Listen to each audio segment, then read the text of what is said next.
Hello friends, நான் முரளி பேசுகிறேன். என்னோட முதல் வீடியோவுக்கு நல்ல response. Thanks to every one. நிறைய பேர் என்கிட்ட ஏன் வீடியோ ஷூட் பண்ணல அப்படின்னு கேட்குறாங்க. நான் அதுக்கு பிளான் பண்ணுறேன். இப்போ எதை பற்றி பேச போகிறேன்? முதல் சீக்ரெட் கொஞ்சம் ப்ராக்டிஸ் பண்ணுங்க. அப்புறமா ரெண்டாவது சீக்ரெட் சொல்கிறேன்.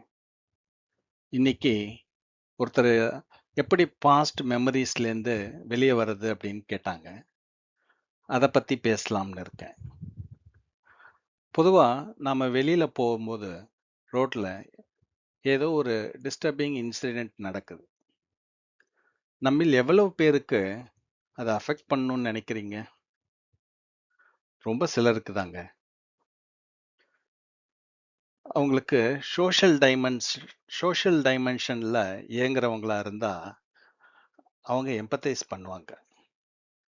நாம பல டைமென்ஷன்ல இயங்கிக்கிட்டு இருக்கோம். அதை பத்தி வேற வீடியோல பேசுறேன். கம்மிங் டு த பாயிண்ட், ஏன் மோஸ்ட் ஆஃப் த பீப்புள் அந்த ரோட் இன்சிடென்ட்டை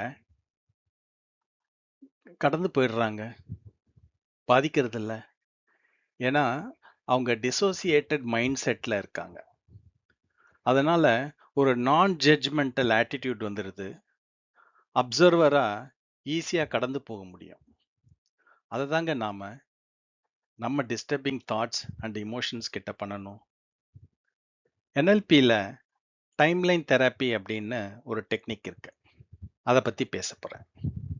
அதுக்கு முன்னாடி ஒரு மெசேஜ். உங்களுக்கு ஏதாவது ட்ராமா ரிலேட்டட் இஷ்யூ இருந்தா நீங்க கண்டிப்பா ஒரு தெரபிஸ்டையோ சைக்காட்ரிஸ்டையோ தான் பார்க்கணும். நான் சொல்ற விஷயங்கள் கொஞ்சம் மைல்டு டிஸ்டர்பன்ஸ். நம்ம சில சமயம் ஏதாவது ஒன்று செஞ்சிடுவோம், ஏன் செஞ்சோன்ட்டு அப்புறம் ஃபீல் பண்ணுவோம். சில சம்பவங்கள் நமக்கு கண்டினியூஸாக வந்துகிட்டே இருக்கும், அப்சசிவாக இருக்கும். ஸோ அந்த மாதிரி விஷயங்களுக்கு இந்த டெக்னிக்ஸ் எல்லாம் யூஸ் பண்ணலாம். இப்போ டெக்னிக்ஸ்குள்ளே போவோமா? நீங்கள் ஃபர்ஸ்ட் டெக்னிக் வந்து டைம்லைன் தெரப்பி அப்படின்ட்டு என்எல்பியில். நீங்கள் ஒரு தேட்டரில் இருக்கிறதா நினச்சிக்கோங்க. முதல் வரிசையில் இருக்கிறீங்க. உங்களை சுற்றி நிறைய ஆட்கள் இருக்காங்க. ஸோ நீங்கள் சேஃபாக இருக்கிறீங்க. சேஃபாக இருக்கிறதா ஃபீல் பண்ணுங்க.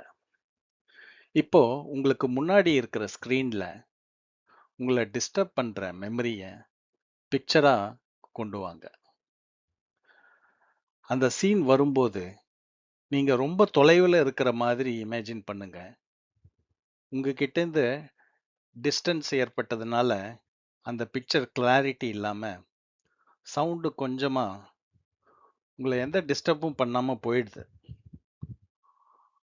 உங்ககிட்ட தான் படத்தோட ரிமோட் இருக்கு. நீங்கள் ரீவைண்ட் பண்ணி பாருங்க. சினிமாவில் ரீவைண்ட் காட்சி இருக்கும் இல்லையா?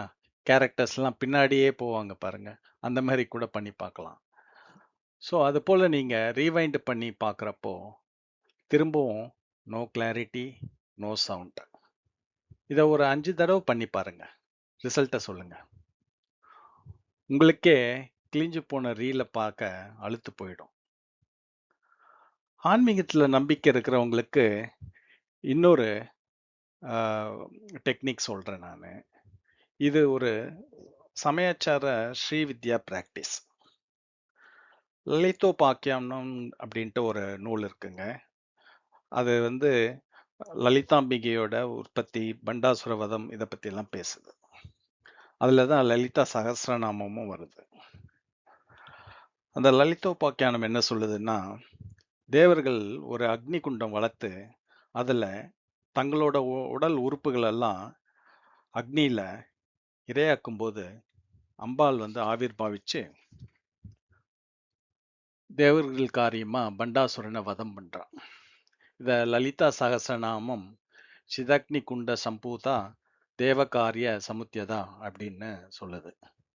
நம்ம உடம்புல நெற்றியில ஆக்ஞா சக்கரம் அப்படின்னு ஒரு சக்கரம் இருக்கு.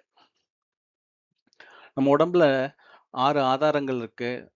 மூலாதாரத்துலேருந்து சகஸ்ராரம் வரைக்கும். இதை பற்றிலாம் வேற ஒரு வீடியோவில் டீட்டெயிலாக பார்ப்போம். இப்போ அந்த ஆக்ஞா சக்கரத்தை மட்டும் பற்றி பார்ப்போம். அந்த ஆக்ஞா சக்கரத்தை உங்களுக்கு ஸ்க்ரீன்ல கொடுத்துருக்கேன். உங்க நெற்றியில ஒரு இன்வெர்டட் ட்ரையாங்கிள் இருக்கிற மாதிரி நீங்க இமேஜின் பண்ணிக்கோங்க. சரியா அது உங்க புருவ நடுவுல முடியும். அந்த ட்ரையாங்கிள் தான் சிதக்னி குண்டம். அங்க அக்னியை வளர்த்தா உங்க